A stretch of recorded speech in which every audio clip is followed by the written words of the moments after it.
ஒரு ஊர்ல ஒரு ஆள் இருந்தான். நிறைய பணம் சேர்த்தான். அவனுக்கு சம்பாதிக்க தெரியுமே தவிர செலவு பண்ண தெரியாது. மகா கஞ்சன். காசை கையில் எடுக்கவும் மாட்டான். எடுத்தா செலவு செய்ய வேண்டியிருக்குமே. அதனால இப்படியே அவன் காலத்தை ஓட்டி விட்டான். வயசாயிட்டுது. அவனுடைய மனைவி ஒரு நாள் கேட்டாங்க, இவ்வளவு நாளா நீங்க என்னை எங்கேயுமே அழைச்சிட்டு போனதில்லை, இப்போவாவது அழைச்சிட்டு போகக்கூடாதா அப்படின்னாங்க. எங்க போகணும் சொல்லுன்னா. காசிக்கு போகணும், கங்கையில் குளிக்கணும்னாங்க.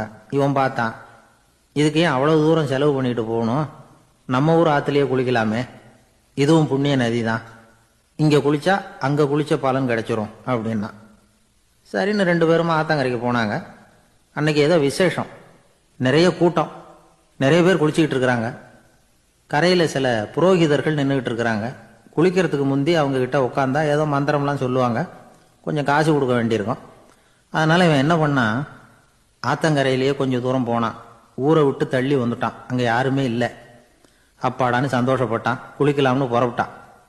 இந்த நேரம் கடவுள் பார்த்தார், இந்த கஞ்சனுக்கு ஏதாவது புத்தி போகட்டணும் அப்படின்னு நினைச்சார்.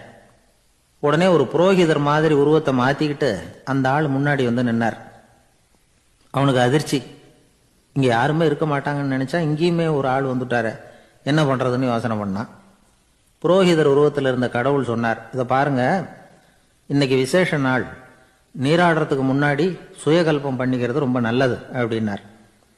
என்கிட்ட பணம் எதுவும் இல்லையேன்னா. பரவாயில்ல, அப்புறமா கொடுங்க, வாங்கிக்கிறேன். ஆனால் ஒன்று, எவ்வளவு கொடுப்பீங்கிறத மட்டும் இப்போவே சொல்லிவிடுங்க அப்படின்னார். இவன் ரொம்ப யோசனை பண்ணான். ஒரு 10 பைசா தரேன் அப்படின்னா. சரின்னு ஒத்துக்கிட்டு எல்லா கிரியைகளையும் அவர் செஞ்சார். அதுக்கப்புறம் கணவனும் மனைவியும் ஆற்றுல குளிச்சாங்க. அவர் போயிட்டார். கொஞ்ச நாள் கழிச்சு அவன் வீட்டுக்கு வந்தார், கடனை வசூல் பண்ணுறதுக்கு. வாசலில் நின்றுக்கிட்டு இருந்த அவன் மனைவி இவரை பார்த்ததும் தயங்க ஆரம்பித்தாங்க. அந்த அம்மா கிட்ட விஷயத்தை சொன்னார். அந்த அம்மா ஓடி போய் உள்ளே இருக்கிற தன்னுடைய கணவர்கிட்ட சொன்னாங்க. அவன் யோசனை பண்ணான், இப்போ வெளியில் போனால் அவனுக்கு 10 காசு கொடுக்க வேண்டியிருக்கும், அதனால் எனக்கு காய்ச்சல்னு அந்த ஆளுகிட்ட சொல்லிவிடு, இன்னொரு சந்தர்ப்பத்தில் என்னை வந்து பார்க்க சொல்லு அப்படின்னா. அந்த அம்மா போய் சொன்னாங்க. அப்படிங்களா, அப்படின்னா அவரை நான் உடனே போய் பார்க்கணுமே அப்படின்னு உள்ள நுழைய ஆரம்பித்தார். அவங்க மறுபடியும் இருங்க தான் வரேன்னு சொல்லிவிட்டு உள்ள ஓடி விஷயத்தை சொன்னாங்க. இது ஏதுடா வம்பா போச்சு அப்படின்னு பார்த்தான். மனைவியை கிட்டத்தில் கூப்பிட்டான். இதோ பாரு, ஜன்னி கண்டு நான் இறந்து போயிட்டதா சொல்லிவிடு அப்படின்னா சொன்னாங்க. புரோகிதர் பார்த்தார். அப்படின்னா ஒரு வழியாக இருந்து அவருடைய இறுதி சடங்குகளையும் நானே முடிச்சுட்டு போயிடுறேன் அப்படின்னார். உள்ளே இருந்தவன் யோசனை பண்ணான், அந்த ஆள் என்னை விடமாட்டான் போல இருக்கு, அதனால் ஒரு சவப்பெட்டியில் என்னை வச்சு தூக்கிக்கிட்டு மயானத்துக்கு போங்க, பார்த்துக்கலாம் அப்படின்னா. புரோகிதரும் விடுற மாதிரி இல்லை, கூடவே நடந்து போயிட்டு இருக்கிறார். அங்கே இறக்கி சடங்குகளை முடிச்சுட்டு தீ வைக்கிற நேரம் பொட்டிக்குள்ளே இருந்த நம்ம ஆள் அலறி அடிச்சுட்டு வெளியில் ஓடி வந்தான்.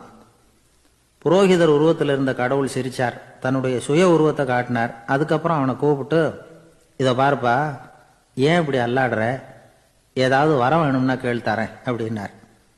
அவன் யோசனை பண்ணான். பகவானே, ஒரே ஒரு வரம் தான் உங்ககிட்ட கேட்கணும்னா.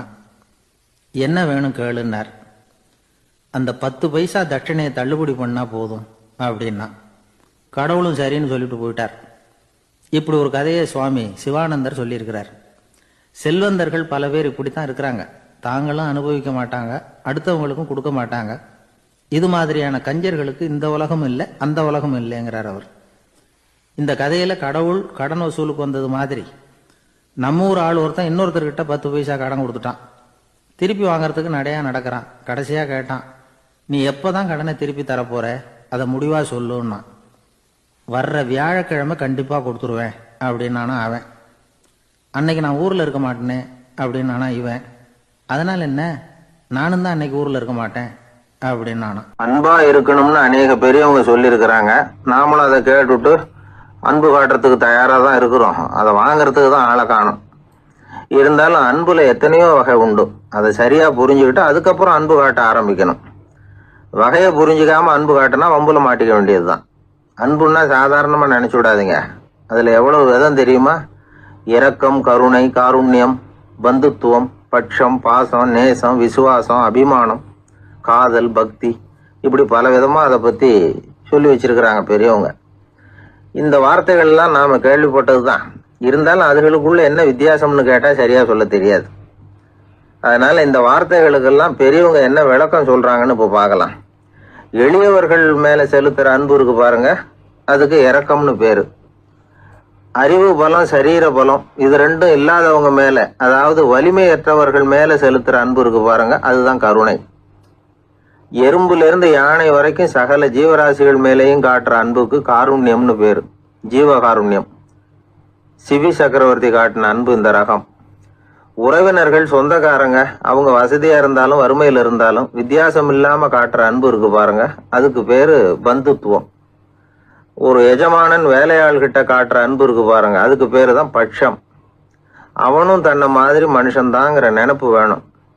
ஒரு தாய் தன்னுடைய குழந்தை மேல, ஒரு குழந்தை தன்னுடைய தாய் மேல செலுத்துற அன்புக்கு பாசம்னு பேரு. ஈருடல் ஓர் உயிர்னு நினைக்கிறது இது. ராமரும் கௌசலையும் இதுக்கு உதாரணம்.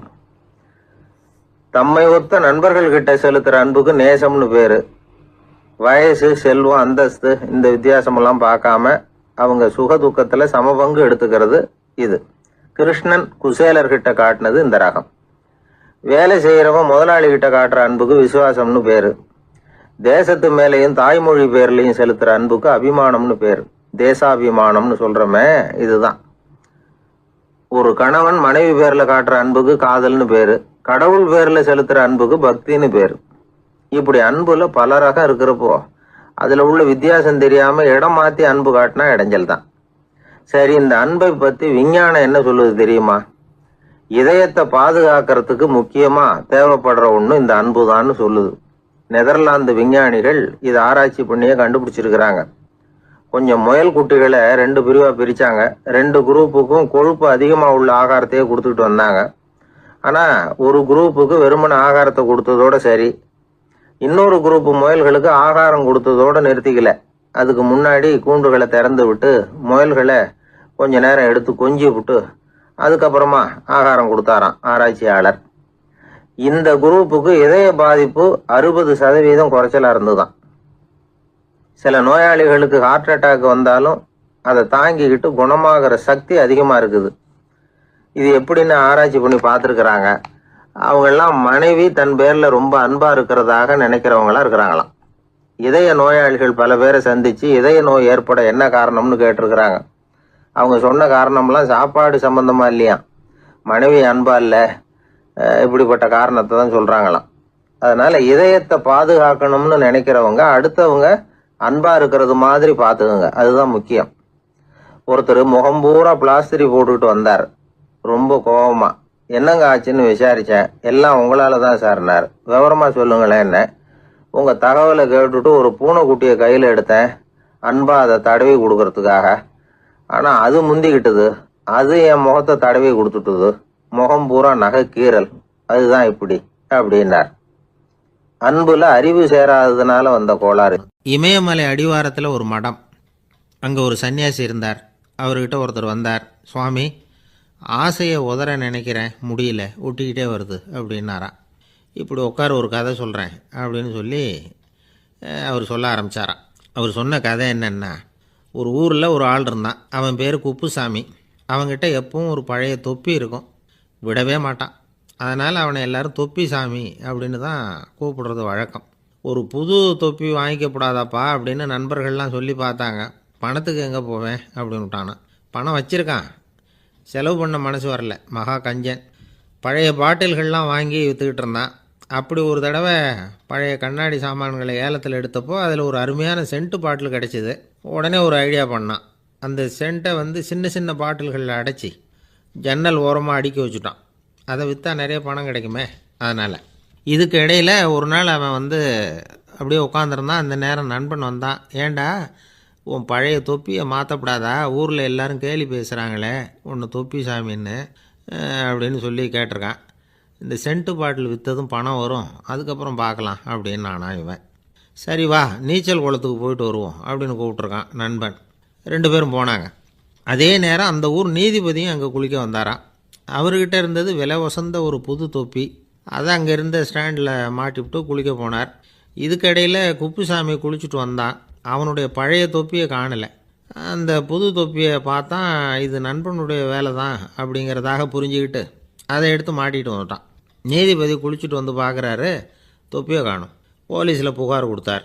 அவங்க வந்து தேடினாங்க. ஒரு மூலையில் பழைய தொப்பி கிடச்சிது. அடடா, இது நம்ம குப்புசாமியோட தொப்பி இல்லையா அப்படின்னு நானா ஒருத்தன். உடனே அவன் வீட்டுக்கு தேடிட்டு போயிருக்காங்க. அங்கே போய் பார்த்தா புது தொப்பி அங்கே இருக்குது. உடனே அவனுக்கு 1000 ரூபா அபராதம் போட்டாங்களாம். அவன் பணத்தை கட்டிவிட்டு ரொம்ப எரிச்சலோடு வீட்டுக்கு வந்தான். பழைய தொப்பி கண்ணில் பட்டுது. மறுபடியும் உன்னால தானே எனக்கு 1000 ரூபா நஷ்டம் அப்படின்னு சொல்லி அதை எடுத்துக்கிட்டு அப்படி போயிருக்கான். அந்த ஊர் குளத்தில் வீசி எரிஞ்சிட்டு வந்துட்டான். அது மீன் பிடிக்கிற ஒருத்தன் கையில் சிக்கிச்சு.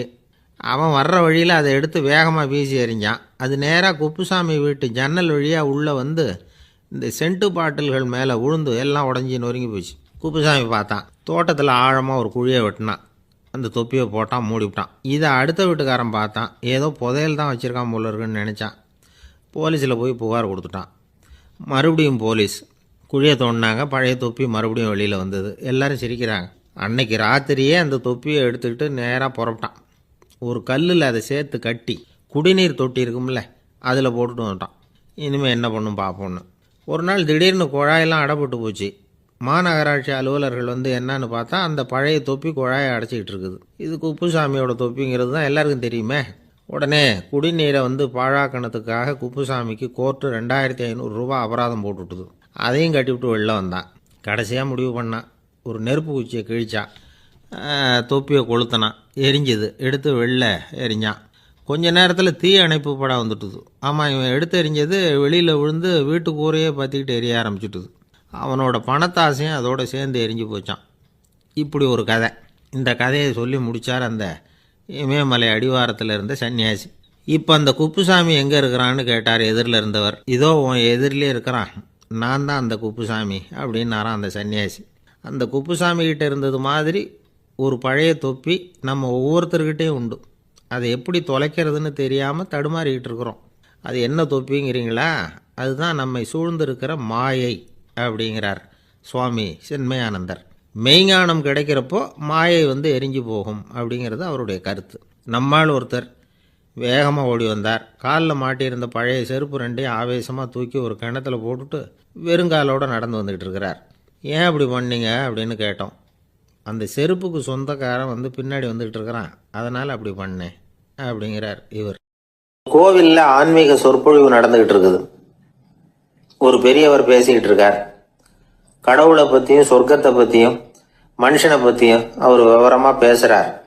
எல்லாரும் உட்காந்து கேட்குறாங்க. அந்த கூட்டத்தில் ஒரு தத்துவ ஞானியும் உட்காந்துருக்கிறார். அவருடைய நண்பர்.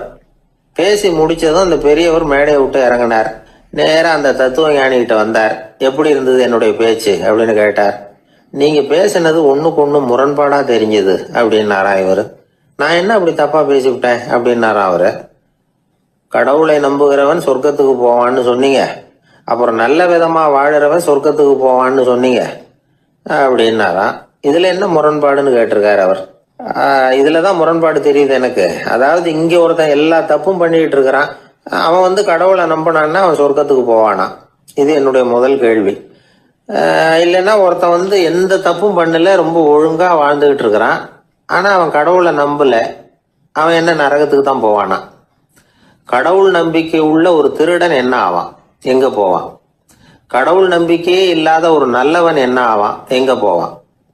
ஒருத்தன் இங்கே கடவுள் நம்பிக்கையோட வாழறது முக்கியமா அல்லது நல்லவனா வாழறது முக்கியமா? இதுதான் இவர் கேட்ட கேள்வி. இதை கேட்டதும் அந்த பெரியவர் வந்து குழம்பி போட்டார். அவர் சொன்னது நியாயம் தானே. கடவுளை நம்புறவன் தான் சொர்க்கத்துக்கு போவான்னா பேசாம கடவுளை நம்பிக்கிட்டு இந்த உலகத்துல எல்லா தப்பும் பண்ணிக்கிட்டு இருக்கலாமே. பேச்சாளர் குழப்பத்தோட வீட்டுக்கு போனார். படுத்து தூங்கினாரு. ஒரு கனவு வந்தது. கனவுல அவர் ஒரு ரயில்ல வேகமா போயிட்டு இருக்கிறார். எதிரில் உட்காந்துருக்கிறவரை பார்த்து நாம இப்ப எங்க போறோம்னு கேட்டார். சொர்க்கத்துக்கு போயிட்டு இருக்கிறோம் அப்படின்னாங்களாம். ரயில் போய் நின்றுது. இவர் இறங்கினார்.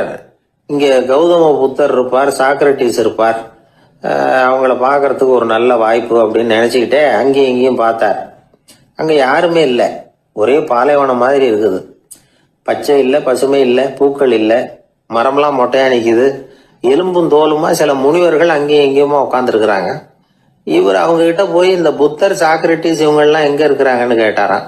அப்படி யாரும் இங்க இல்லையே, அவங்கெல்லாம் யாரு அப்படின்னு திருப்பி கேட்டிருக்கிறாங்க. இவருக்கு அதிர்ச்சியா போச்சு. அப்படின்னா அவங்க எங்க போயிருப்பாங்க? உடனே ரயில் நிலையத்துக்கு ஓடி வந்தார். அப்போதான் நரகத்துக்கு ஒரு ரயில் புறப்பட்டுக்கிட்டு இருந்தது அங்கேருந்து. அதில் ஏறி உட்காந்தார். ரயில் வேகமாக போச்சு. நரகம் நெருங்க நெருங்க காற்று குளிர்ச்சியாக வீச ஆரம்பிச்சுதான். வெளியில் பசுமையாக இருந்துதான். அழகான மலர்கள், அழகான நீர்நிலைகள், நந்தவனங்கள், ரொம்ப அருமையாக இருக்குது. ரொம்ப அங்கே இருந்தவங்கெல்லாம் ரொம்ப மகிழ்ச்சியாக உல்லாசமாக வேற இருந்திருக்கிறாங்க. எங்கே பார்த்தாலும் ஆடல் பாடல் உற்சாகம். இவர் ரயிலை விட்டு இறங்கினார். அவருக்கு சந்தேகம், இதுவா நரகம் அப்படின்னு விசாரிச்சிருக்கார். ஆமாம், இதுதான் நரகம்னாங்களாம். எனக்கு ஒரு சந்தேகம் இருக்காரு. என்னன்னு கேட்டிருக்காங்க.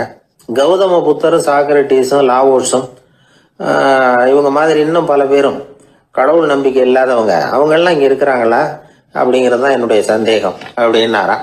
இப்போ அவங்க சொல்லியிருக்கிறாங்க, இப்போ நீங்கள் பார்க்குறீங்களே பசுமையும் பச்சை பயிர்களும் ஆடல் பாடல்களும் அழகிய மலர்களும், இது எல்லாமே கௌதம புத்தரும் சாக்ரட்டீஸும் அது மாதிரி மகான்களும் இங்கே வர ஆரம்பித்த பிறகுதான் உண்டாக ஆரம்பிச்சது. இந்த பிரதேசத்தை அவங்க அப்படியே மாற்றிவிட்டாங்க. இப்போலாம் இங்கே இருக்கிறவங்க யாரும் சொர்க்கத்துக்கு போகிறதுக்கே ஆசைப்படுறது இல்லை அப்படின்னாங்களாம். இந்த அதிர்ச்சியிலேயே அந்த பெரியவர் கனவு கலைஞ்சி முழிச்சுக்கிட்டார். இதில் இருக்கிற கருத்து என்னன்னா, நல்லவர்கள் எங்கே இருக்கிறாங்களோ அந்த இடத்துக்கு பேர் தான் சொர்க்கம். சொர்க்கம் நரகம்ங்கிறதெல்லாம் ஆன்மீக பண்புகள், அவ்வளவுதான். ஒரு ஊரில் 2 இணைபிரியாத நண்பர்கள். ஒருத்தன் கேட்டான், இப்போ கடவுள் நம்ம முன்னாடி உங்கள் 2 பேரில் யாராவது ஒருத்தர் மட்டும் என்னோட சொர்க்கத்துக்கு வரலாம் அப்படின்னு கூப்பிட்டா நீ என்ன சொல்லுவேன்னு கேட்டானா. இவன் ரொம்ப பெருந்தன்மையாக உன்னையே அழைச்சிட்டு போக சொல்லிடுவேன் அப்படின்ட்டுருக்கான். அப்படின்னா உனக்கு சொர்க்கம் வேணாமான்னு கேட்டிருக்கான் அவன். நீ என்னை விட்டுட்டு போனாவே அப்புறம் இந்த பூலோகமே எனக்கு சொர்க்கம் தாண்டா அப்படின்னு நானா இவன். ஒரு காலத்தில் பிரஷ்யா அப்படின்னு ஒரு தேசம் இருந்தது. இப்போ ஜெர்மனி இருக்குல்ல, இதோட பெரும்பகுதி ஒரு காலத்தில் பிரஷ்யாங்கிற பேரில் இருந்தது. அப்போ அதுக்கு அரசராக இருந்தவர் மகா ஃப்ரெடரிக், அதாவது ஃப்ரெடரிக் தி கிரேட் அப்படின்னு சொல்லுவாங்க. அந்த ராஜாவுக்கு ஒரு சந்தேகம், நாம் பல வகையான வரிகளை விதித்து வசூல் பண்ணுறோம், அப்படி பண்ணியும் வருமானம் குறைஞ்சிக்கிட்டே போகுதே, இதுக்கு என்ன காரணமாக இருக்கும்? இதுதான் அவருக்கு ஏற்பட்ட சந்தேகம். ஒரு சமயம் அந்த அரசர் தம்முடைய அமைச்சர்களையும் பிரபுக்களையும் தளபதிகளையும் கூப்பிட்டு ஒரு விருந்து வச்சார். விருந்து முடிஞ்சதும் அவங்கள பார்த்து இந்த சந்தேகத்தை கேட்டார். வரிகள் அதிகமாக விதித்து வருமானம் குறையறதுக்கு என்ன காரணம் அப்படின்னு கேட்டார். பல பேருக்கு இதுக்கு சரியாக பதில் சொல்ல தெரியல. அனுபவசாலியான ஒரு தளபதி எழுந்திருச்சார். அரசே, அது எப்படிங்கிறத இப்போ உங்களுக்கு காட்டுறேன்னார். உடனே ஒரு பெரிய பனிக்கட்டி ஒன்றை தன்னுடைய கையில் எடுத்தார். அதை அப்படியும் எப்படியும் திருப்பி பார்த்தார். அப்புறம் அடுத்தவர்கிட்ட கொடுத்தார். அவரும் அதை அப்படியும் இப்படியும் திருப்பி பார்த்துட்டு அடுத்தபடியாக இருந்தவர்கிட்ட கொடுத்தார். இப்படியே இதை ஒவ்வொருத்தராக பார்த்துட்டு ஒவ்வொரு கையாக மாறி கடைசியில் மன்னர் கைக்கு போய் சேர்ந்தது. மன்னர் கைக்கு அந்த பனிக்கட்டி போய் சேர்ந்தப்போ அது கொஞ்சம் கொஞ்சமாக உருகி ஒரு பட்டாணி கடலை சைஸுக்கு ஆகிட்டுது. மன்னர் யோசனை பண்ணார், வரி அதிகமாக போட்டாலும் சேர்றது குறைவாக இருக்கிறதுக்கு என்ன காரணம் அப்படிங்கிறது அவருக்கு புரிஞ்சு போச்சு. காலம்தான் மாறிட்டு இருக்கே தவிர இந்த கையூட்டு வாங்குகிற பழக்கம் மாறினதாக தெரியல. இன்னொரு ராஜா இருந்தார். அவர் தன்னுடைய ராஜாங்கத்தில் லஞ்ச ஊழலே சுத்தமாக இருக்கக்கூடாது அப்படின்னு நினச்சார். அவர்கிட்ட பல்வேறு துறைகளுக்கும் பொறுப்பாக இருந்த பல பேரும் ரொம்ப சுத்தமாகவும் நேர்மையாகவும் இருந்தாங்க. ஒரே ஒருத்தர் மட்டும் எல்லார்கிட்டையும் லஞ்சம் வாங்கிட்டே இருந்தார். அவரை வேறு வேறு துறைகளுக்கு மாற்றி பார்த்தாரு. அந்த ராஜா என்னென்னமோ பண்ணி பார்க்குறாரு. எந்த வேலையை கொடுத்தாலும் அதுலேயும் லஞ்சம் வாங்கிறதுக்கு ஒரு வழியை உண்டு பண்ணிக்குவார் அந்த ஆள். ராஜாவுக்கு இது ஒரு பெரிய தலைவலியாக போட்டுது. இவர் என்ன பண்ணுறது, இவருக்கு என்ன வேலையை கொடுக்கறது, கொஞ்சம் கூட லஞ்சம் வாங்கிறதுக்கு சான்ஸே இல்லாத ஒரு வேலையை கொடுக்கணும் அப்படின்னு திட்டம் போட்டார். ஒரு நாள் அவருக்கு அந்த உத்தரவும் போட்டுட்டார். அதாவது அவருக்கு என்ன வேலைன்னா, கடற்கரையில் தான் அவருக்கு ஆஃபீஸ். அங்கேயே இருந்துக்க வேண்டியது. தினமும் எத்தனை கடல் அலை கரையில் மோதுது அப்படிங்கிறத கணக்கு எடுத்து ராஜாவுக்கு தெரிவிக்க வேண்டியது. இதுதான் அவருக்கு வேலை. பேசாமல் அலையை எண்ணிட்டு உட்காந்துருக்கட்டும், அப்போவாவது அவர் லஞ்சம் வாங்குகிற சந்தர்ப்பம் இல்லாமல் போயிடும் அவருக்கு அப்படின்னு நினச்சார் ராஜா. இந்த ஆள் கடற்கரைக்கு போய் டியூட்டியில் ஜாயின் பண்ணிக்கிட்டார். ஒரே மாதத்தில் அங்கே சொந்தமாக ஒரு பிரம்மாண்டமான மாளிகை கட்டி விட்டார். ராஜாவுக்கு இது பெரிய ஆச்சரியமாக போச்சு. அலையை என்ற வேலையில் அந்த ஆள் எப்படி பணம் சம்பாதிச்சார் அப்படின்னு விசாரித்து பார்த்தார் அக்கம் பக்கத்தில். அந்த ஆள் என்ன பண்ணியிருக்கிறாருன்னா, கடற்கரையில் போய் பொறுப்பை ஏற்றுக்கிட்ட உடனே அங்கே இருந்த மீனவர்கள்கிட்ட எல்லாம் இந்த கரையில் ஒரு நாளில் மோதுகிற அலைகள் எத்தனை அப்படின்னு கேட்டிருக்காரு. அது எப்படிங்க தெரியும்னு இருக்காங்க அவங்க. தினமும் அந்த எண்ணிக்கை தெரியணும். நம்ம ராஜாவுக்கு தினமும் அறிக்கை அனுப்பணும், டெய்லி ரிப்போர்ட்டு. தவறுனா நீங்கள் இந்த கடலில் போய் மீன் பிடிக்கிறதுக்கு ராஜாவோட அனுமதி கிடைக்காது அப்படின்ட்டுருக்காரு. உடனே மீனவர்களும் பயந்து போட்டாங்க. கடலுக்கு போகிறதுக்கு அனுமதி இல்லைன்னா பட்டினி கிடக்கிறது மாதிரி ஆகிடுமே, மெதுவாக அந்த ஆளுகிட்ட போனாங்க. காதோட காதாக சொன்னாங்க, ஐயா, எங்களால் கடல் அலையை எண்ண முடியாது. தினமும் எங்களால் முடிஞ்சதை உங்களுக்கு பணமாக கொடுத்துட்றோம். நீங்கள் தான் ராஜா கிட்ட சிபாரிசு பண்ணி நாங்கள் தொடர்ந்து மீன் பிடிக்கிறதுக்கு அனுமதி வாங்கி கொடுக்கணும் அப்படின்னு வேண்டிக்கிட்டாங்க. பணம் தினமும் சேர ஆரம்பிச்சுட்டுது. பதவியில் மற்ற பதவியோட இந்த பதவி எவ்வளவோ மேல் அப்படின்னு நினச்சிட்டான் அந்த ஆள். அது மட்டும் இல்லை, தயவு பண்ணி என்னை இந்த இடத்த விட்டு மாற்றி விடாதீங்க சார் அப்படின்னு வேற கேட்க ஆரம்பிச்சிட்டானா. சில பேர் சொல்லுவாங்க, எனக்கு தொந்தி கிடையாது சார், வேணும்னா என் வயத்தை அழுத்தி பாருங்க, கல் மாதிரி இருக்கும்பாங்க. வயிறு கல் மாதிரி இருந்தால் உள்ள கொழுப்பு இல்லைன்னு நினச்சிடக்கூடாது. வயிற்று தசைக்கு அடியில் உள்ள கொழுப்பு சில வாத்தியங்களில் இருக்குமே நரம்பு, அது மாதிரி டைட்டாக இழுத்துக்கிட்டு இருக்குன்னு அர்த்தம். அதனால் தொட்டு பார்த்தா கல் மாதிரி தான் இருக்கும். இருந்தாலும் தொந்தி தான். வயத்தில் கொழுப்பு அதிகமாக இருக்கிறது சங்கடம் தான். அதனால் கொலஸ்ட்ரால் அளவு அதிகமாகும். இதய நோய்கள், நீரிழிவு, ஹைப்பர் டென்ஷன், ஸ்ட்ரோக்கு, இது மாதிரி ரிஸ்க்லாம் அதிகமாகும். ஒருத்தர் ஒல்லியாக இருக்கலாம், உடம்பு இடம் அதிகப்படியாக இல்லாமல் இருக்கலாம். அப்படி இருந்தால் கூட அவர் உடம்புல மற்ற பகுதியை விட வயத்தில் கொழுப்பு அதிகமாக இருக்கும். நாம தான் ஒல்லியாக இருக்கிறோமே, நமக்கு ஒன்றும் இல்லை அப்படின்னு நினச்சிடக்கூடாது. சரி, நம்ம வயிறு இருக்க வேண்டிய அளவை விட அதிகமாக இருக்குதா இல்லையா, அதை எப்படி கண்டுபிடிக்கிறது? அதுக்கு சில வழி இருக்குது. முதல்ல நீங்கள் நேராக ஸ்ட்ரெயிட்டாக நிமிர்ந்து நில்லுங்க. உங்கள் பார்வையை மட்டும் கீழே தாழ்த்தி கால் விரலை கவனிங்க. விரல் உங்களுக்கு தெரியுதா அப்படின்னா உங்கள் வயர் நார்மலாக இருக்குன்னு அர்த்தம். கால் விரல் உங்கள் கண்ணுக்கு தெரியலையா அப்படின்னா உங்களுக்கு வயிறு பெருசு தான். இன்னொரு வழி இருக்குது. அது என்ன தெரியுமா? ஒரு தரையில் நீட்டாக படுத்துடணும். 1 மீட்டர் நீளம் உள்ள அளவுகோல் ஒன்று எடுத்துக்கோங்க. கழுத்து எலும்பில் ஒரு பக்கத்தையும் இடுப்புல ஒரு பக்கத்தையும் வைங்க. பக்கவாட்டில் வைங்க, அதாவது படுக்கவாட்டில். அது நடுப்பகுதி வயத்தில் முட்டி தராசு மாதிரி ஆடுதா அப்படின்னா உங்கள் வயர் உங்களுக்கு ப்ராப்ளம் தான். அதனால் அதை கண்டுபிடிக்கிறதுக்கு அப்படி ஒரு அளவுகோல் வச்சிருக்கிறாங்க. மருத்துவ அறிவியல் ரீதியாக உங்களுக்கு தொந்தி இருக்குதா இல்லையான்னு கண்டுபிடிக்கிறதுக்கு ஒரு வழி இருக்கு. உங்கள் இடுப்பில் வெயிஸ்ட் அப்படின்னு சொல்கிறோம்ல, இடுப்பில் ஒரு அளவு எடுக்கணும், சுற்றளவு. இடுப்புக்கு கீழே ஹிப்புன்னு சொல்கிறோம்ல, அங்கே ஒரு அளவு எடுக்கணும், அதிகபட்ச சுற்றளவு எடுக்கணும். அந்த அளவை இந்த அளவால் வகுக்கணும். அதாவது உங்கள் வெயிஸ்ட் மெஷர்மெண்ட் இருக்குல்ல, அதை ஹிப்பு மெஷர்மெண்ட்டால் வகுக்கணும். இந்த விகிதம், அதாவது வெயிஸ்ட் ஹிப் ரேஷியோ, ஆண்களுக்கு 0.95க்கு மேலே போகக்கூடாது, பெண்களுக்கு 0.85க்கு மேலே போகக்கூடாது. அப்படி போயிட்டுதுன்னா வயிறு பெருத்திருக்குதுன்னு அர்த்தம். இது டாக்டர்கள் கண்டுபிடிக்கிற ஒரு விதம். சரி, இந்த தொந்தியை குறைக்கிறதுக்கு என்ன பண்ணலாம்? பட்னி கிடக்கலாமா அப்படின்னா அது தேவையில்லை. ஆனால் கலோரி அளவை குறைக்கணும். அது எப்படி? கொழுப்பு ஆகாரத்தை குறைக்கணும். இப்போ கார்போஹைட்ரேட்டு, புரோட்டீன்லாம் இருக்குது இல்லை, அதெல்லாம் ஒரு கிராமுக்கு சுமாராக 4 கலோரி கொடுக்கும். ஆனால் கொழுப்பு ஒரு கிராமுக்கு 9 கலோரி கொடுக்கும். அதனால் ஒரே அளவுள்ள ஆகாரங்களில் கூட கலோரி வித்தியாசம் இருக்குது. கலோரி அளவு குறைச்சலாக கொடுக்கக்கூடிய ஆகாரம் சாப்பிடணும். இப்போ தொந்தியை குறைக்கிறதுக்கு கடுமையான உடற்பயிற்சி தேவையா அப்படின்னு கேட்டால் அதுவும் தேவையில்லையா. ஆகாரத்தில் கொழுப்பை குறைச்சாவே போதும், மற்ற ஆகாரம் செரிக்கிறதுக்கு லேசான உடற்பயிற்சியே போதும். வயத்தை குறைக்கிறேன்னு சொல்லி சில பேர் உட்காந்து எழுந்திருப்பாங்க, அதுவும் தேவையில்லையா. அப்படிலாம் பண்ணி உங்களை கஷ்டப்படுத்திக்க வேண்டியதில்லை. வயத்தை குறைக்கிறதுக்கு அதெல்லாம் உதவுறது இல்லை அப்படின்னு அது சம்பந்தமான நிபுணர்கள் சொல்கிறாங்க. இப்போ இது சம்பந்தமாக 1984 ஒரு சோதனையே பண்ணி பார்த்துருக்குறாங்க. ஒரு நாளைக்கு 185 தடவை உட்காந்து எழுந்திருக்கிறது. இது மாதிரி 27 நாள் பயிற்சி பண்ணிவிட்டு பார்த்தாங்களாம். வயிற்று கொழுப்புல எந்த மாறுதலும் இல்லையா. அதனால உட்காந்து எழுந்திருக்கிற வேலையெல்லாம் தேவையில்லை. தொந்தியை குறைக்கிறதுக்கு முயற்சி பண்றவங்க தோற்றத்தை அழகாக்குறது ஒரு பக்கம் இருந்தா கூட ஆரோக்கியமான நீண்ட வாழ்வுக்கும் அவங்க அஸ்திவாரம் போடுறாங்கன்னு தான் அர்த்தம். ஒருத்தர் வந்தார், சார் எனக்கு தொந்தி இருக்கா இல்லையான்னு கண்டுபிடிக்கிறது கஷ்டமா இருக்குதுன்னார். சரி, நான் கண்டுபிடிக்கிறேன், இப்படி தரையில காலை நீட்டி ஸ்ட்ரைட்டா படுங்க அப்படின்னோம். சரின்னு படுத்துட்டார். இப்போ உங்க கண்ணை திருப்பி கால் கட்டை விரலை பாருங்க, கட்டை விரல் தெரியுதா அப்படின்னு கேட்டேன். தெரியுது சார்னார். நீங்க தெரியுதுன்னு சொல்றத நான் எப்படி நம்புறதுன்னு. அதோ தெரியுற அந்த கட்டை விரல் நுனியில ஒரு ஈ கூட உட்காந்துருக்குது பாருங்க சார் அப்படின்னார்.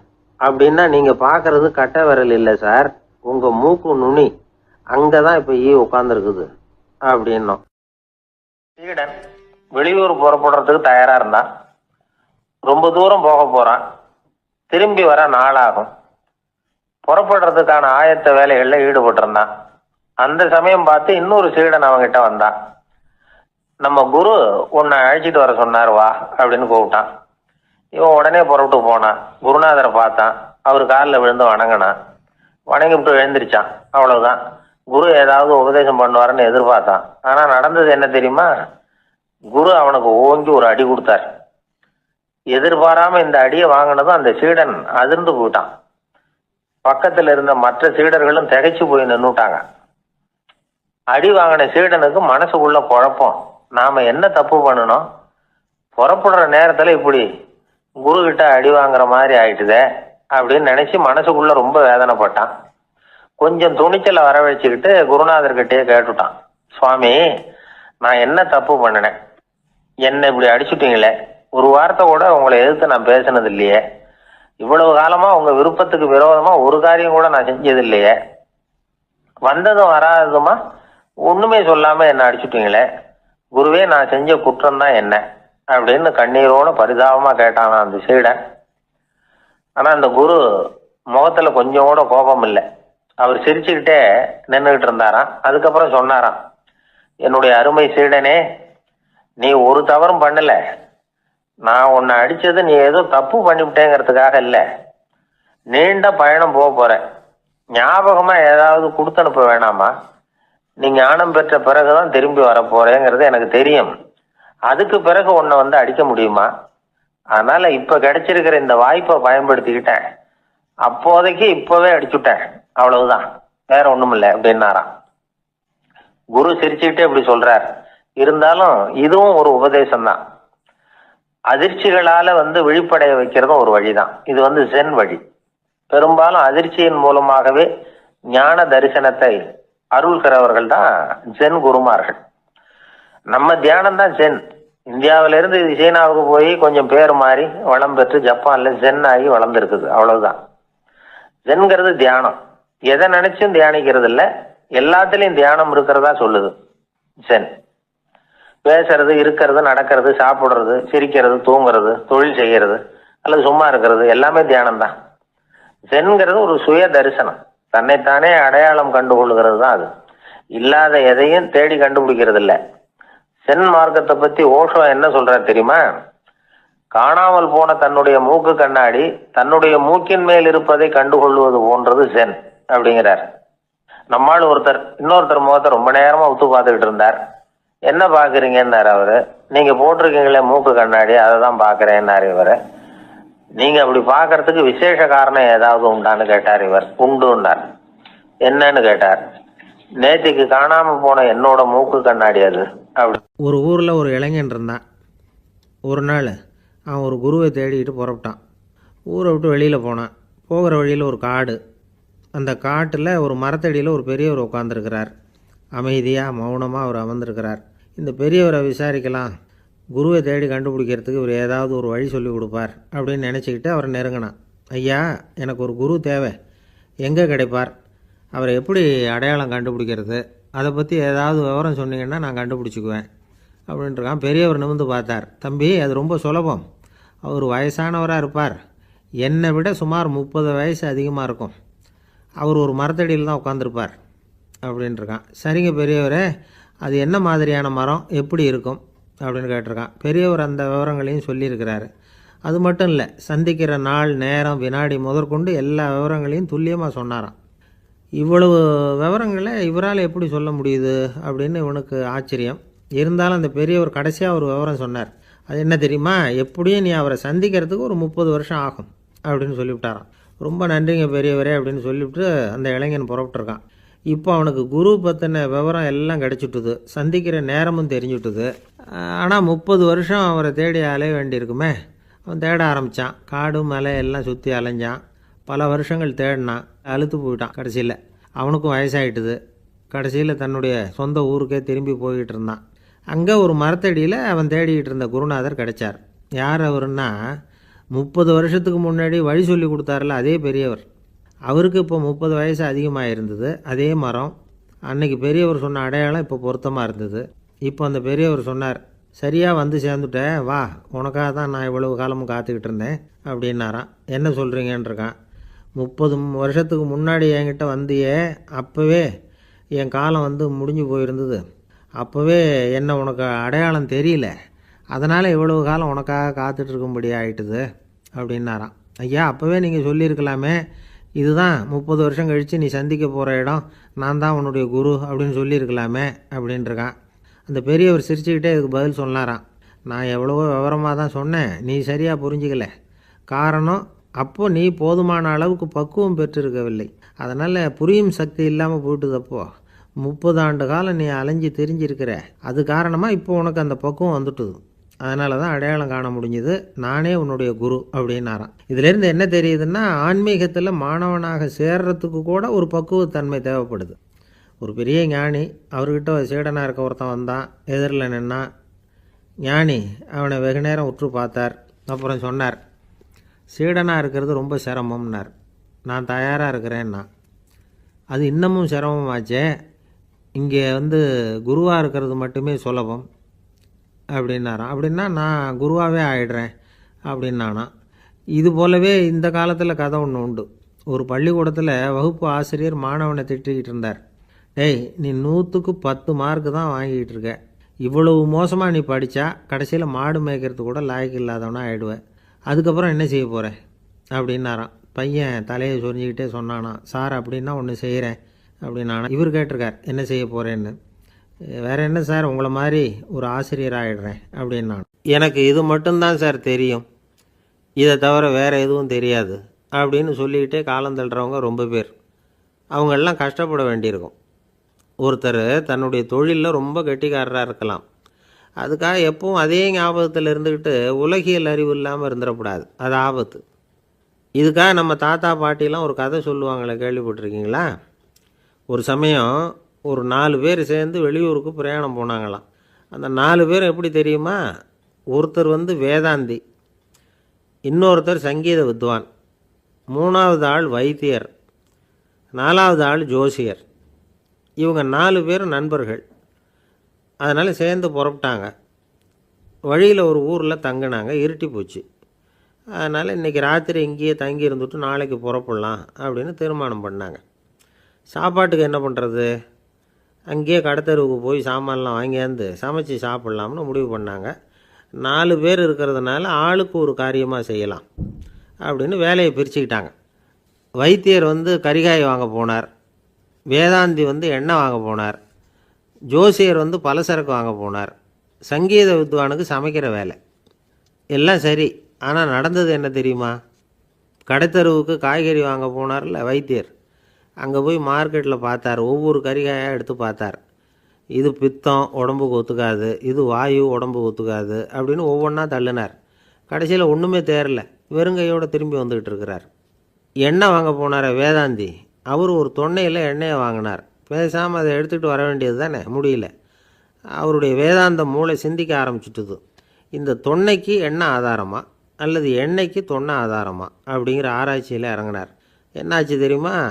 அப்படி கவுத்து பார்த்தார். வாங்கின எண்ணெய் பூராவையும் வழியில் கொட்டிவிட்டு வெறும் தொன்னையோடு வந்து சேர்ந்தார். பலசரக்கு வாங்க போனார் ஜோசியர், அவர் ஒரு வழியில் பார்த்தாரு. வழியில் வந்தவங்களெல்லாம் அங்கங்கே ஒரு மரத்தடியில் உட்கார வச்சு அவங்களுக்கெல்லாம் ஆர்வம் சொல்ல ஆரம்பிச்சிட்டார். அப்படி ஒவ்வொருத்தராக சொல்லி முடிச்சுட்டு கடத்தருக்கு போய் சேர்ந்தார். இவர் அங்கே போய் சேர்றதுக்குள்ளே ரொம்ப நேரம் ஆகிட்டுது. கடையெல்லாம் பூட்டிவிட்டு போயிட்டாங்க. என்ன செய்கிறது? அவரும் வெறுங்கையோடு திரும்பி வந்து சேர்ந்தார்.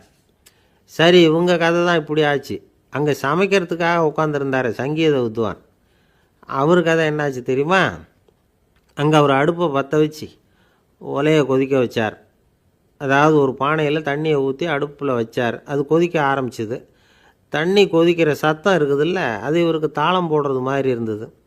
ஒரே குஷி, பாட ஆரம்பிச்சிட்டார். பாடிக்கிட்டே உற்சாகமாக கையில் இருந்த கரண்டியால் அந்த பானையில் தட்டினார், தாளம் போடுறதா நினச்சிக்கிட்டு. அவ்வளவுதான், பானை பட்டுன்னு உடஞ்சி போச்சு.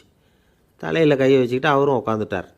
எந்த தொழில் தெரிஞ்சாலும் சரி, அதை புத்திசாலித்தனமாக பயன்படுத்த தெரியலன்னா ஆபத்து தான்.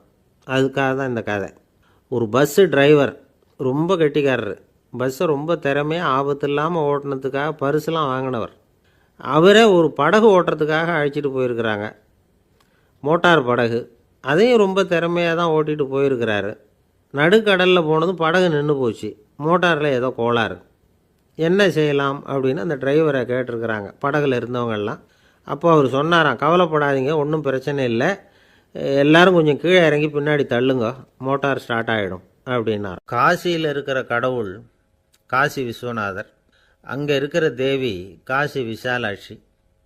இவங்க 2 பேரும் ஒரு நாள் பேசிக்கிட்டு இருந்தப்போ கடவுள் சொன்னார், இந்த மனிதர்களை நாம் ரொம்பவும் நம்பிக்கையோடு தான் படைச்சிருக்கிறோம், இருந்தாலும் அவங்களுக்கு தான் நம்பிக்கை இல்லை, எதுலேயும் ஒரு உண்மையான நம்பிக்கை இல்லாமல் வாழ்ந்துக்கிட்டு இருக்கிறாங்க அப்படின்னார். என்ன அப்படி சொல்கிறீங்க? அதை பாருங்கள், எவ்வளவு பேர் காசியை தேடிட்டு வந்து கங்கையில் குளிச்சுக்கிட்டு இருக்கிறாங்க, அவங்களெலாம் நம்பிக்கை இல்லைன்னா இவ்வளவு தூரம் தேடிட்டு வந்து இங்கே குளிப்பாங்களா அப்படின்னு நாங்கள் தேவி. சரி, அதை சோதித்து பார்க்கலாம் அப்படின்னு 2 பேரும் முடிவு பண்ணிக்கிட்டாங்க. உடனே ஒரு திட்டம் போட்டாங்க.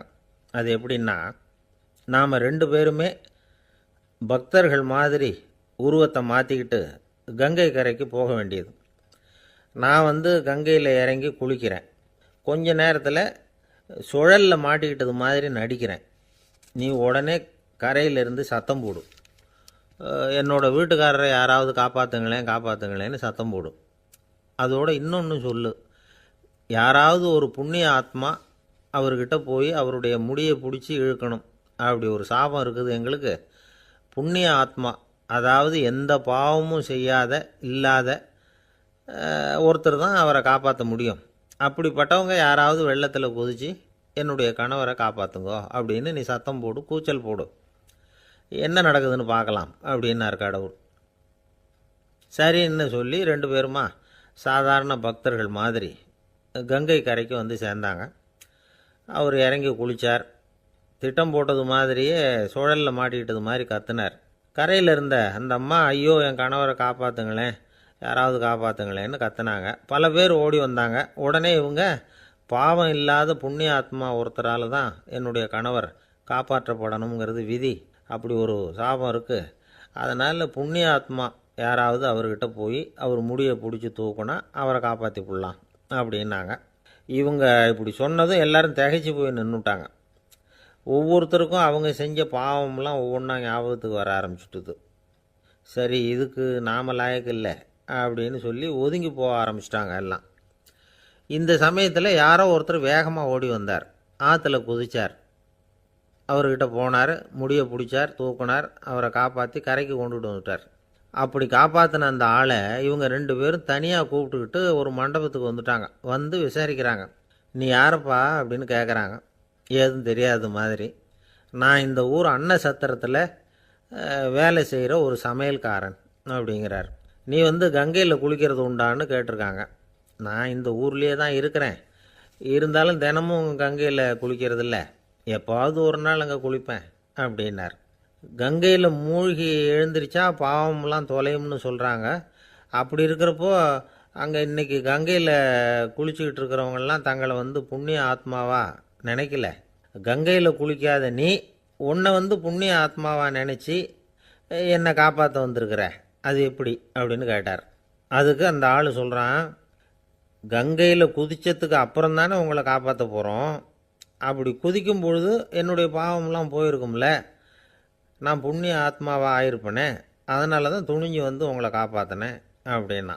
கடவுளும் தேவியும் அவனுக்கு வந்து காட்சி கொடுத்தாங்களாம். இப்படி ஒரு கதை உண்டு. அதாவது கங்கையில் குளிச்சுக்கிட்டு இருக்கிறவங்களுக்கே தங்களுடைய பாவம் போகுங்கிற நம்பிக்கை பரிபூர்ணமாக இல்லை, குளிக்காத ஒருத்தனுக்கு அந்த நம்பிக்கை இருந்தது.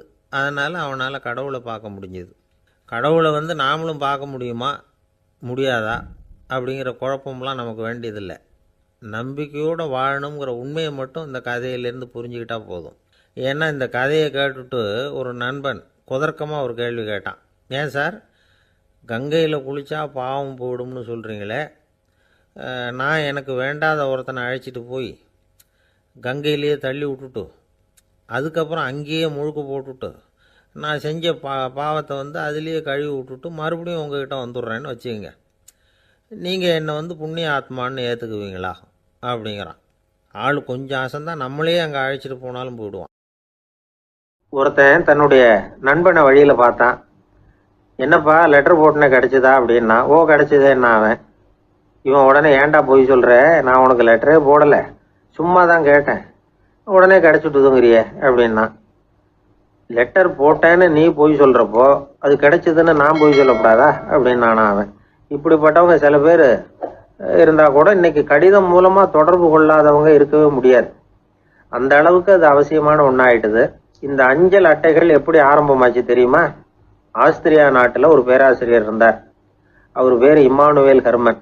அவர் ஒரு நாள் ஒரு பத்திரிகையில கட்டுரை எழுதினாராம். இது நடந்தது 1869. அவர் எழுதின கட்டுரையில மக்கள் அதிகம் செலவு இல்லாம ஒருத்தருக்கு ஒருத்தர் தகவல் பரிமாறிக்கிறது எப்படி அப்படிங்கிறத பத்தி எழுதியிருந்தார். அதுக்கு சில யோசனைகளை அவரே எழுதியிருந்தாராம். எப்படின்னா, அந்த கட்டுரையை எல்லாரும் படிச்சு பார்த்துருக்குறாங்க, அவர் சொன்ன யோசனைகள் என்னன்னு. அது அரசாங்கத்தின் கவனத்துக்கு அது போச்சான். ஆகா, இது அவர் சொல்ற யோசனை நல்லா இருக்கும் போல் இருக்கு அப்படின்னு அவங்களே நினைச்சிருக்கிறாங்க. அவ்வளவுதான். உடனே அந்த யோசனையை நடைமுறைக்கு கொண்டுட்டு வந்தாங்களாம். பேராசிரியர் இம்மானுவேல் ஹெர்மனின் யோசனைப்படி அச்சடிச்ச அரசு முத்திரையோட அரசாங்கம் அஞ்சல் அட்டைகளை வெளியிட ஆரம்பிச்சுதான்.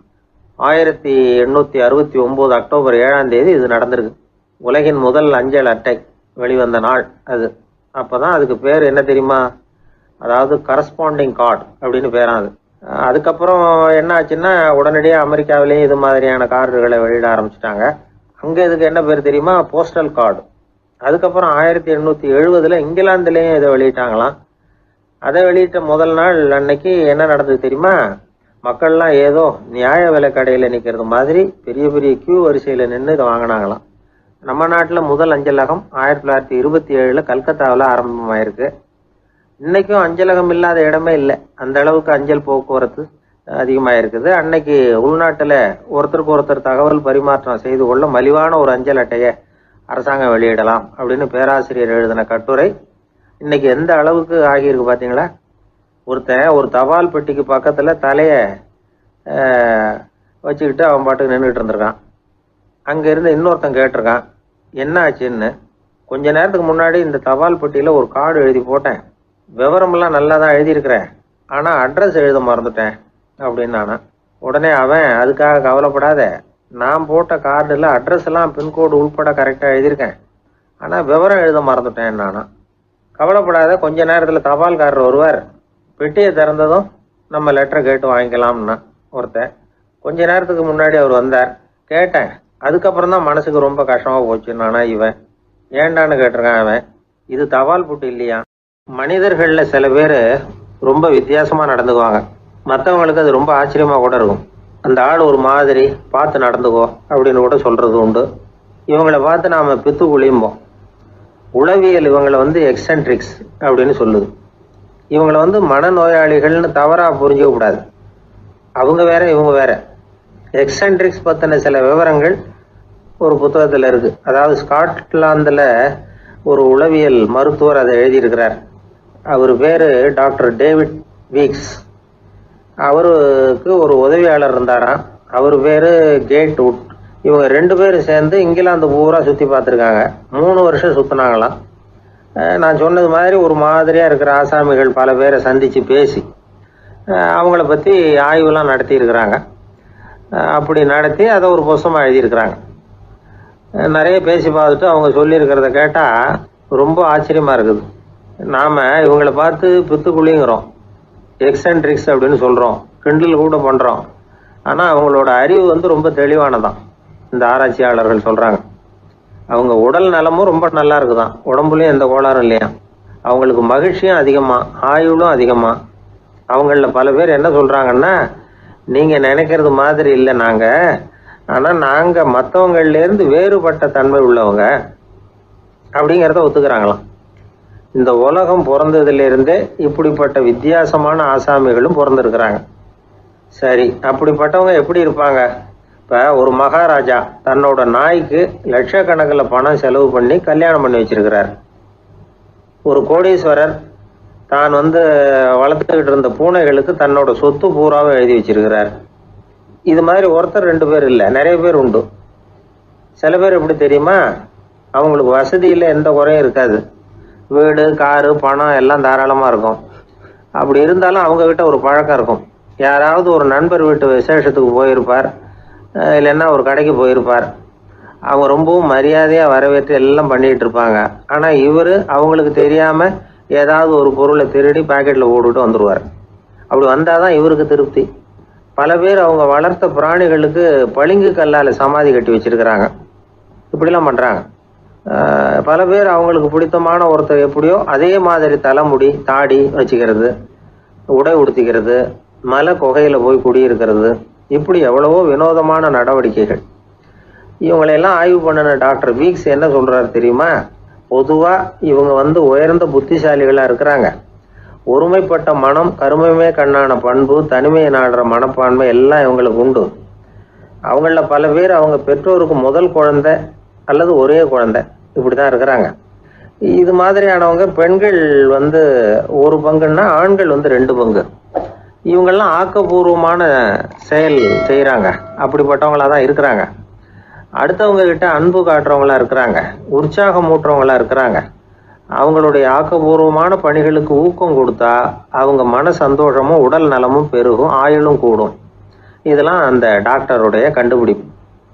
பித்துக்குழித்தனத்துக்கும் மனநோய்க்கும் வித்தியாசம் உண்டுங்கிறத சொல்றது தான் இந்த தகவல்.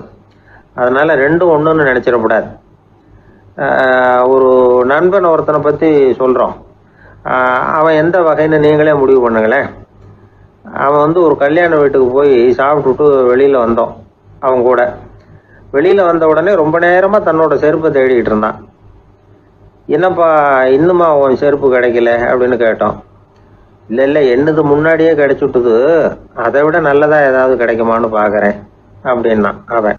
இந்த பட்டிமன்றத்தினுடைய நடுவர் பெருந்தகை சாமியார் அவர்களுக்கு என்னுடைய அன்பான வணக்கம். சாமியார்கள் பேரெல்லாம் கெட்டு போச்சு சார். என்ன சாமியார்னு சொல்லாதீங்க, நான் சாமி இல்லாத சாமி. கெட்டு போன சாமிகளுக்கு இடையில கெட்டு போகாம இருக்கிற சாமியார் அவர்களே, இனிமே கெட்டு போக முடியாது. வயசு 76. நீங்க எவ்வளவு கெட்டிக்கார சாமியாருங்கிறது 76 வயசுல சாமியார் ஆனதுல இருந்தே தெரியுது.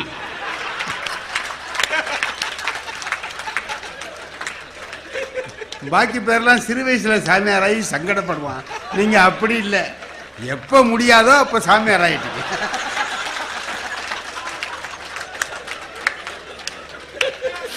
சாமியார்னா இப்படி இருக்கணும். ஏன்னா ஒரு கெட்ட பேர் வராது பாருங்க. எப்படி வர முடியும்? வரவே முடியாது. உங்களுக்கெல்லாம் கெட்ட பேர் வரவே முடியாது. குழுமி இருக்கிற சான்றோர்களே, எல்லோருக்கும் என்னுடைய அன்பான வணக்கம்.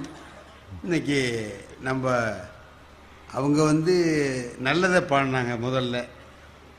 ரெண்டாவது இவர் நம்ம ராஜாராம் சார் இருக்கார, அவர் உள்ளதை பாடினார். அந்தாண்ட போகல, கரெக்டா அங்கே இருந்து உள்ளதை பாடினார்.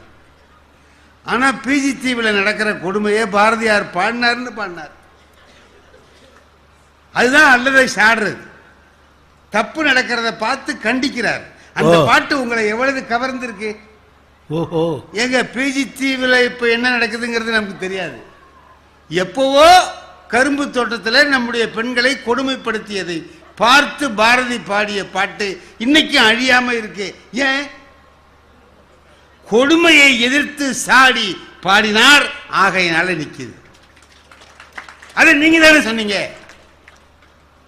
பிஜி கரும்பு தோட்டத்திலே ஆனா ஆனா என்ன அர்த்தம்? மனம் வேதனைப்பட்டு பாடினார். ஆஹா, என்னால தாங்க முடியலையே, அங்கே இவ்வளவு கொடுமை நடக்கிறதே என்று பாடினார். கொடுமையை சாடிய போது நம்முடைய உள்ளம் அதில் ஈடுபடுகிறது. காலத்தை வென்று அந்த இலக்கியம் நிற்கிறது. பாரதி பாடின காலம் எப்போ? இப்போ நீங்க அதை பாடுறீங்க. அப்படிதாங்க பாடணும். அப்படி இருந்தால் தான் சரியா இருக்கும். சும்மாவாவது பெரியவங்களா இருக்கிறவங்க நல்ல வழி காட்டணும். எனக்கு கொஞ்சம் கண்ணு கோளாருங்க, அது ஒரு நல்லதா இருக்குன்னு வைங்க. கண்டதையும் பார்க்க வேண்டியது இல்லையில. அதுல என்னமோ உங்களுக்கு இவ்வளவு சந்தோஷம் இல்ல? கடன் கொடுத்தோம், எனக்கு பார்வை குறைச்சங்கிறதுல அவங்களுக்கு சந்தோஷத்தை பாருங்க. இல்ல கடன் கொடுத்தோம், எதிரில் வந்தா கண்டுக்காம போகலாம். அப்படின்னு சிரிக்கிறாரு. அப்படி இல்லை, கடன் கொடுத்தவன் வந்தான், என்கிட்ட கடன் கொடுத்தவன் வருவான். கண் டாக்டர் இருக்காருங்களே, அவர்கிட்ட போய் காட்டலாம்னுட்டு போனேன்.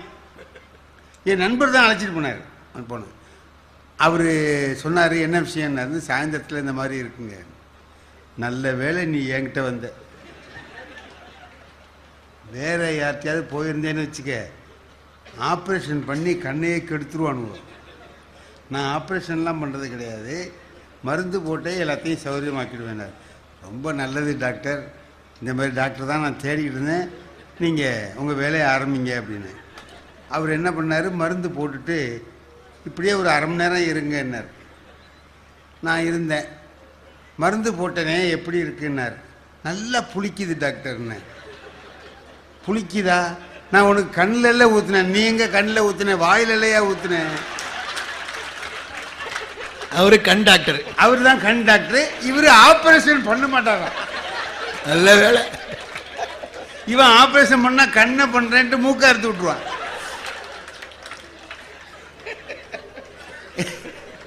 உலகம் அந்த மாதிரி இருக்கு. இது உள்ளதை பாடிக்கிட்டு உட்காந்துருந்தீங்கன்னா என்ன நடக்கும்? அல்லதை சாடுவதுங்கிறது இருக்கு பாருங்க. அதனாலதான் நம்ம இன்னைக்கு வரைக்கும் பேசிக்கிட்டு இருக்கோம். ராமர் இருந்தாரு, நல்லவர். அவர் பாட்டுக்கு நல்லவராக இருந்துட்டு போயிருந்தாருன்னா ராமாயணம் கிடைச்சிருக்குமாங்க? அவர் ராவணனை போய் அழிச்சதுனால இன்னைக்கு ராமாயணம் நமக்கு கிடைச்சிருக்கு. இன்னைக்கு வரைக்கும் இருக்கு.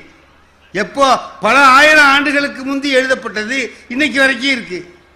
1000 ஆண்டுகளுக்கு முந்தி எழுதினது இன்னைக்கு வரைக்கும் இருக்கு. கம்பராமாயணம் இருக்கு. எல்லாம் எதனால இருக்கு?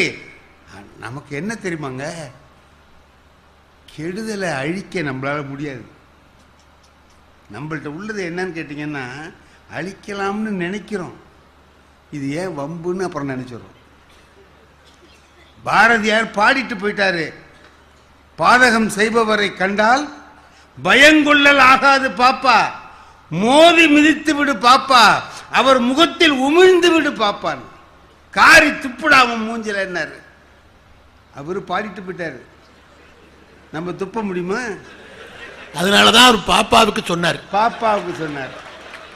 ஏன்னா அது துப்புனாலும் ஏதோ விளையாட்டா துப்புதுன்ட்டு போயிடலாம். சார், நம்ம தெருவிலே இருக்கான், நம்ம அடுத்த வீட்லயே இருக்கான், அயோக்கிய பயலா இருக்கான். ஏதாவது காரி துப்ப முடியுமா? சும்மா காரி துப்புனாலும் அவன் யாரை பார்த்து துப்புனேங்கிறான். நான் உங்களை துப்பலிங்க. ஏன்னா பாதகத்தை பார்த்து தீமையை பார்த்து எதிர்த்து போரிடுகிற ஒரு ஆற்றல் நம்மகிட்ட இல்லை. நம்மளால முடியல. யாராவது ஒருத்தன் போரிட்டான்னா, அந்த தீமையை எதிர்த்து சாடினான்னா நமக்கு சந்தோஷமா இருக்கு. ஏன் தெரியுமா? நம்மளால முடியாதா அவன் செய்யறாங்க, என்னால முடியும். இல்லைன்னா இந்த எம்ஜிஆர் வந்து கடைசியில் செய்யறாரு பாருங்க, நான் ஆணையிட்டால்னா எல்லாரும் கை தட்டுறான். ஏன்? நல்ல வேலைடா, நீயாவது ஒழிக்கிறியே. என்னால முடியல. தீமையை ஒழிக்கிற போது நமக்கு எவ்வளவு மகிழ்ச்சியா இருக்கு. கிளைமேக்ஸுங்கிற மாதிரி சினிமாவில் என்னங்க, தீமை அழிகிறது தானே கிளைமேக்ஸு. அந்த சீனை நல்லா எடுப்பாங்க சார்லாம் இருந்தாங்கன்னா, நினைச்சாங்கன்னா அப்படியே வந்து வல்லவனுக்கு வல்லவன், அவங்க என்ன எடுத்தாங்க, சகலகலா வல்லவன்.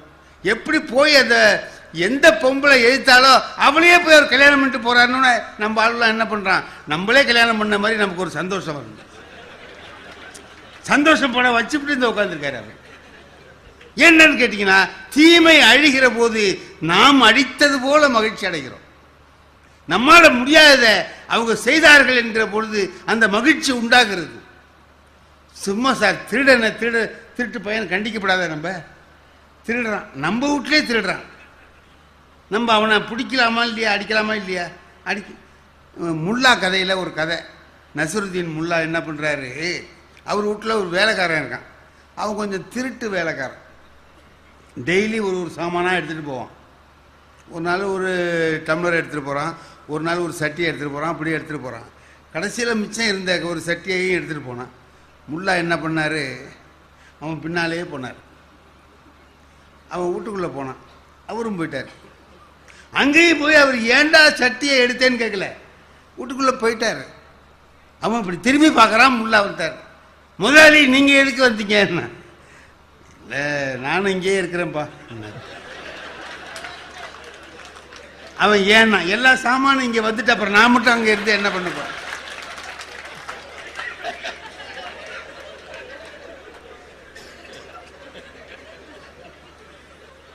எல்லாம் வந்துட்டு நான் இங்கேயே இருந்துக்கிறேன், என்னத்துக்கு நம்ம சாமாங்கிற இடத்துல நம்ம இருக்க வேண்டியதானப்பா அப்படின்னு சொல்லி. அதாவது பாருங்க, எதிர்த்து போரிட முடியாம சமரசம் பண்றாரு. இதான் நம்ம செய்யற வேலை. இலக்கியங்கள் என்ன செய்து தெரியுமா? அப்படியே பட்டவர்த்தனமா அவனை எதிர்த்து ஒரே அம்பில் ராவணனை ராமன் கொன்றான்னு காட்டுது. அப்ப நம்ம வீட்டுக்கு அடுத்தாப்புல இருக்கிற ராவணனை நம்மளே கொண்டது மாதிரி ஒரு மகிழ்ச்சி உண்டாகும். இது இந்த காலத்தில் இல்லை, ரொம்ப காலமா உண்டாகுது. அதனால இந்த இலக்கியங்கள் என்ன பண்ணுது? காலத்தை வென்று நிற்குது, இன்னைக்கு வரைக்கும் நின்றுகிட்டு இருக்கு. அது மட்டும் இல்லைன்னா ராமன் நல்லவனாவே அப்படியே இருந்திருந்தான்னா, ராவணனை போய் அவன் அழிக்காமல் இருந்திருந்தால் ராமாயணம் என்ற இலக்கியம் கிடைச்சிருக்குமா? கிருஷ்ண பரமாத்மா இருந்தார், நல்லவர் தான். உள்ளதை பாடினாக்கா அவர் நல்லவராக இருந்தார், அவர் நல்லவர் தான் இருப்பார். போய் அதை பற்றி பேச்சு இல்லை. மகாத்மா காந்தி இருந்தார், நல்லவர், பொய் பேச மாட்டார். சரிதான், எத்தனையோ பேர் பொய் பேசாமல் இருக்கிறான். ஏன்னா பொய் பேசுறதுக்கு ஒரு தைரியம் வேணும். அது சில பேர், அதாவது காந்திக்கு அந்த தைரியம் இல்லை. காந்தி இல்ல, இப்போ பொய் பேசணும்னா முதல்ல ஞாபக சக்தி ஜாஸ்தி வேணும். ஆமா, யார் யார்கிட்ட என்னென்ன சொன்னோங்கிறது ஞாபகத்தில் இருக்கணும். ஏன்னா இன்னைக்கு எனக்கு நேற்றுக்கு ஜுரம், ஒரு நாள் லீவுன்னு சொல்லிவிட்டு மறுநாளைக்கு போய் கால் வலிங்க அதனால ஜுரம், நான் நேற்று ஜுரம்னு. அதை போய் சொல்றவனுக்கு ஞாபக சக்தி கரெக்டாக இருக்கணும். அது சில பேருக்கு இருக்காது. அதனால அவன் என்ன பண்ணுவான், இதுக்கு எதுக்கடா போய் சொல்லிட்டு மாட்டிக்குவானே, உண்மையை பேசிடுவான். காந்தி அப்படியே உண்மை பேசினார், ஏதோ இருந்தார். அவரை பற்றி ஏதாவது பேச்சு வருமா? எத்தனையோ பேர் உண்மை பேசுகிற மாதிரி இருந்திருக்கான், நல்லவன் இருந்திருக்கான். முழங்கால் வரைக்கும் வேட்டி கட்டினது காந்தி ஒருத்தர் தான் கட்டியிருந்தாரா? எவ்வளோ பேர் கட்டியிருக்கிறான். நானே கட்டினேங்க, முழங்கால் வரைக்கும் வேட்டி கட்டிட்டு போனேன். ஆமாம், எனக்கு தீபாவளிக்கு ஜவுளி வாங்கணும், தெரியுமா உங்களுக்கு? அது தெரியாது. நான் ஒரு 5000 ரூபா லோன் போட்டு வாங்கி என் பொண்டாட்டிகிட்ட கொண்டு போய் கொடுத்தேன். அவர் சொன்னால் இன்னைக்கு சாயந்தரமே போய் நம்ம ஜவுளிலாம் எடுத்துகிட்டு வந்துடுவோம். எடுத்துகிட்டு வரலாம், வாங்கின பணத்தை செலவு பண்ணால் தானே ஒரு நிம்மதியாக இருக்கும், வா போ அப்படின்னு கிளம்பி போனேன். 4850 ரூபாய்க்கு அவங்க ஐட்டமே சரியாச்சு. அதில் மிச்சம் 150 ரூபாய் இருக்குன்னு முடிவாவில். இன்னும் எதுவும் எடுத்தாங்கன்னா அதுவும் கூடும். நான் நினைச்சேன் இப்போ 150 ரூபா மிச்சம் இருக்குது அப்படிங்கிற மாதிரி நினைச்சேன். என் மனைவி சொன்னாங்க ரொம்ப அருமையா, இந்த பாருங்க, லோன் வாங்கிட்டு வந்து கொடுத்தோம், எல்லாத்தையும் அவளே எடுத்துக்கிட்டான்னு சொல்லக்கூடாது, நீங்க ஒரு 4 முழ வேட்டி எடுத்துக்கங்க. புண்ணியவதி, அதையாவது சொன்னியே, சரி வாங்கு அப்படின்னு. அதுக்கு என் மனைவி சொன்ன பதில் அருமையான பதில். இங்கே வாங்க வேண்டாம், அங்கே வர்ற வழியில் ஒரு கடையில் போர்டு போட்டுருந்துச்சு, 4 முழ வேட்டி வாங்கினா ஒரு துண்டு இலவசம்னு. அங்கே அப்போ துண்டு ஒன்று வாங்க வேண்டிய வேலை இல்லாமல் போயிடுது பாருங்க. அதுக்காக என் மனைவியை ரொம்ப எவ்வளோ பெரிய கெட்டிக்காரின்னு பாராட்டினேன். ஏன் தெரியுமா? நம்ம பார்க்கலையே, அதை பார்த்துட்டு வந்திருக்கேன். நமக்காக வாங்குறதுக்கு எந்த கடையில் வாங்கலான்னு ஒரு முடிவு பண்ணி இலவச துண்டோடு நம்மளை அனுப்பலாம்னு பார்த்து சரின்ட்டு வாங்கிட்டு வந்தாச்சுங்க. தீபாவளிலாம் முடிஞ்சு போச்சு. எங்கள் ஊரில் வெட்டாருன்னு ஒரு ஆறு, அதில் தான் நாங்கள்லாம் குளிப்போம். ஒரு 10 நாள் அந்த வேட்டியை கட்டிட்டு குளிச்சுட்டு வந்தேன். அந்த வேட்டி முழங்கால் வரைக்கும் வந்துடுச்சு. மகாத்மா காந்தி கட்டியிருந்த மாதிரி நம்மளை மகாத்மா காந்தியை ஆக்கிடுச்சு அந்த வேட்டி, முழங்கால் வரைக்கும் கட்டிட்டு. இதை நான் குளிச்சுட்டு வரதை எங்கள் அடுத்த வீட்டுக்காரன் இதை கவனிச்சுட்டே இருக்கிறான். பொதுவாக அடுத்த வீட்டுக்காரன் அவன் வேட்டியை கவனிக்க மாட்டான், நம்ம வேட்டியை தான் கவனிப்பான். ஏன்னா நம்ம அவன் வேட்டியை கவனிக்கிறோம்ல, அவன் வேட்டியை கவனிக்கிறேன்னு சொல்கிறேன். அதுக்காக அப்போ அவன் என்ன பண்ணான், என்கிட்ட கேட்குறான், சார் அந்த இலவச துண்டோட வேட்டி வாங்கினீங்களே, ஆமாம், அது என்ன ஆச்சுன்னா, அந்த பாரு நான் வாங்கினேன், நான் கட்டிக்கிறேன், உனக்கு என்னடா அதில்? இல்லை அது என்ன ஆச்சு தெரிஞ்சுக்கலாம், அதான் இந்த கட்டியிருக்கான் பாரு, வேட்டி ஆயுதுன்னா. வேட்டி தான் இப்படி இருக்கு, சுருங்கி போச்சுடா. இலவச துண்டோட வாங்கினா அது எப்படி இருக்கும்? இப்படி ஆயிடுச்சுன்னு. வேட்டி இப்படி ஆயிடுச்சா, அப்ப துண்டுன்னா இந்த பாரு.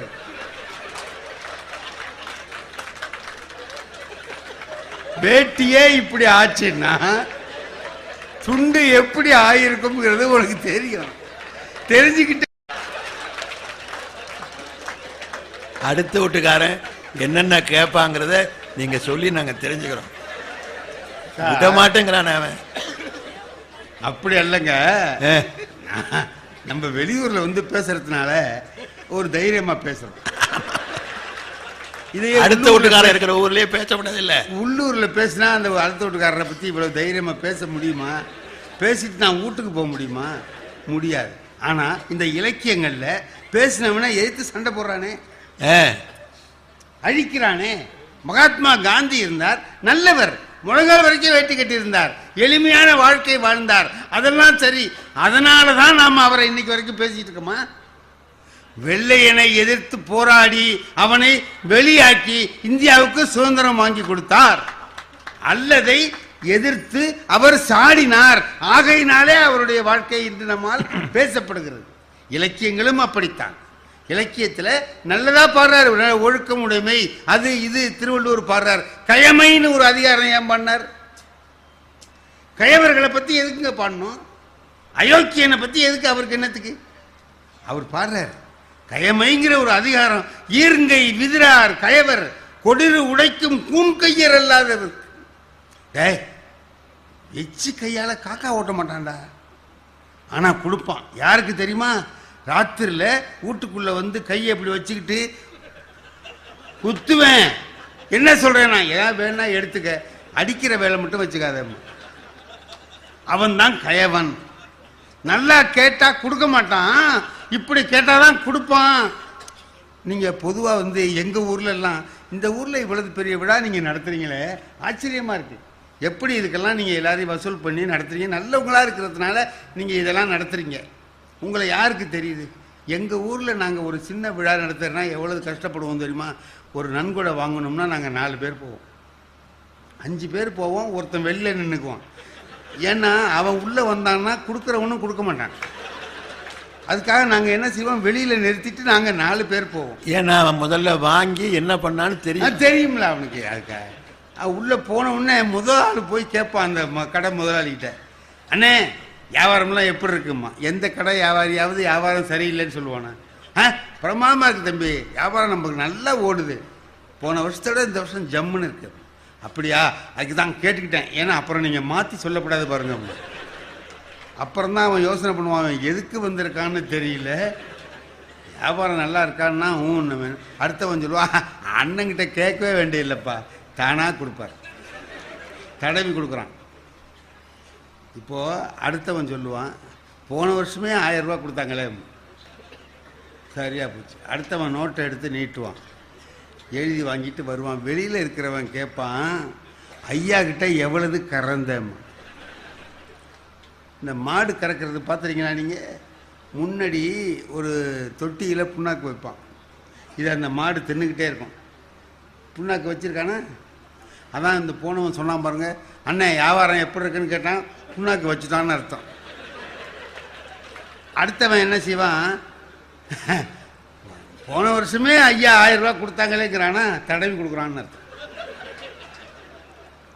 அதான் இந்த வருஷம் 2000க்கு குறைய மாட்டாருன்னு ஒருத்தன் சொல்லுவான், கண்ணுக்குட்டியை ஊட்ட விடுறான்னு அர்த்தம். கடைசியில் ஒருத்தன் கறப்பான், நோட்டில் எழுதி வாங்கிட்டான்னு அர்த்தம். அதனால தான் வெளியில் இருக்கிறவன் கேட்குறான், ஐயா கிட்ட எவ்வளவு வாங்கினேன்னு கேட்குறது இல்லை, ஐயா கிட்ட எவ்வளவு. எங்கள் ஊரில் சொல்கிறேன், எங்கள் ஊரில் நாங்கள் அந்த மாதிரி. அவனை என்ன சொல்கிறார் திருவள்ளுவர்? கயவன்கிறார். ஈர்ங்கை விதிரார் கயவர் கொடிறு உடைக்கும் கூன் கையர் அல்லாதவர்க்கு. இதை ஏங்க அவர் பாடணும்? திருக்குறள்ல நல்லவங்களை பற்றியே பாட வேண்டியவர், உள்ளவங்களை பற்றி பாட வேண்டியவர் கயவர்களை, அயோக்கியர்களை ஏன் பாடுகிறார் என்றால், அவன் இருக்கிறான், அவனை ஒழிக்கணும். அதுக்கு என்னன்னா, அதுக்கு என்ன செய்யணுமோ அதை திருக்குறளாக எழுதி காட்டுகிறார். ஆகையினாலே கணம் நீதிபதி அவர்களே, அவர் சொன்னார், இயேசுநாதர் மட்டும் வரவில்லை அப்படிங்கிற பாட்டை சொன்னார், பாரதிதாசனுடைய பாட்டை, நகைகள் போட்டுக்கணும். அது என்ன சொல்றாரு? அதுலேயும் அல்லதை தானங்க கண்டிக்கிறாரு.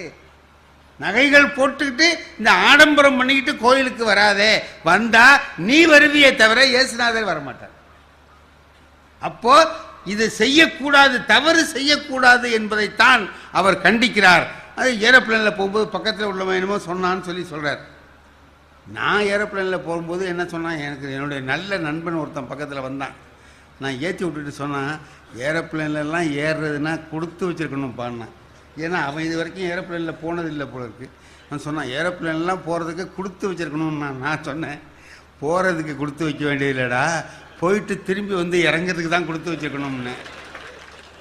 வந்துருவில்லைன்னா உன் ஆசையோடு போகிறேன், என்ன நடக்குதோ தெரியாது. ஆகையினாலே கணம் நீதிபதி அவர்களே, நீங்கள் ஒன்று ஞாபகத்தில் வச்சுங்க, தீமையை எதிர்க்கிற போதுதான் நம்முடைய மனம் மகிழ்ச்சி அடைகிறது. அதை நாம் இலக்கியத்திலே பார்க்கிற போது காலந்தோறும் அதை பாராட்டி கொண்டே இருக்கிறோம். ஆகையினாலே அது காலத்தை கடந்து நம்மிடத்திலே நின்று கொண்டிருக்கிறது என்பதை சொல்லி அமைகிறேன். நன்றி, வணக்கம். மிக அருமையாக மகாத்மா காந்தியினுடைய சிறப்புக்கு காரணம் என்ன என்று நண்பர் சண்முக வடிவேல் சொன்னார். நான் உணர்ச்சியோடு அதை கேட்டேன். காஷ்மீரத்திலே சீனாவினுடைய படை வீரர்கள் நடமாடுகிறார்கள். நம்முடைய எவரெஸ்ட் சிகரத்தில் வடக்கு பகுதி பூராவும் எங்களுக்கு சொந்தம் என்று சொல்லிவிட்டார்கள். நம்முடைய அஸ்ஸாமிலே எல்லைக்கோடு எங்களுக்கு என்று சொல்லுகிறார்கள். 4 மாதத்துக்கு முன்பு அந்தமான் தீவிலே சீன இராணுவ வீரர்கள் நடை போட்டார்கள் என்று செய்தி வருகிறது.